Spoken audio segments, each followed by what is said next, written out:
നേരത്തെ കണ്ണീരിലാഴ്ത്തി അല്ലെങ്കിൽ ഞെട്ടിപ്പിച്ച രണ്ട് വാർത്തകൾ കൂടിയുണ്ട്. നേരത്തെ പറഞ്ഞതുപോലെ തന്നെ സുനീഷ്, ഈ വനവാസി പെൺകുട്ടിയെ പീഡിപ്പിച്ച സംഭവത്തിൽ ഒരാൾ അറസ്റ്റിലായിട്ടുണ്ട്. ഇനി രണ്ട് പ്രതികൾ അറസ്റ്റിലാകാനുണ്ട്. അവർക്കായുള്ള അന്വേഷണവും ഏത് തരത്തിലാണിപ്പോൾ?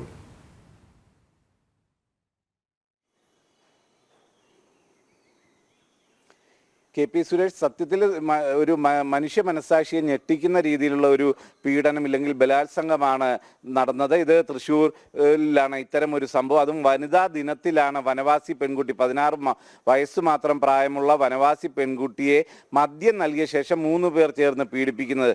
പീഡനത്തിന് ശേഷം വനത്തിൽ ഉപേക്ഷിച്ചു പോയ യുവതിയെ പിന്നീട് കണ്ടെത്തി ആശുപത്രിയിലേക്ക് മാറ്റിയായിരുന്നു. തുടർന്നാണ് ഈ പീഡന വിവരവും മറ്റും അറിയുന്നത്. ഇതുമായി ബന്ധപ്പെട്ട ഓട്ടോ ഡ്രൈവർ ഷിജു ആണ് ഇപ്പോൾ അറസ്റ്റിലായിട്ടുള്ളത്. മറ്റ് 2 പേരെ കൂട്ടുപ്രതികളെ സംബന്ധിച്ച് പോലീസിന് ഷിജുവിൽ നിന്നും കൃത്യമായ വിവരം ലഭിച്ചിട്ടുണ്ട്. അത് കേന്ദ്രീകരിച്ചാണ് ഇപ്പോൾ ഇയാൾക്ക് വേണ്ടിയുള്ള തിരച്ചിൽ ഊർജിതമാക്കിയിരിക്കുന്നതെന്നാണ് പോലീസിൽ നിന്നും അറിയാൻ കഴിയുന്നത്. എന്തു തന്നെയായാലും അതിക്രൂരമായ ഒരു പീഡനം തന്നെയാണ് നടന്നത്.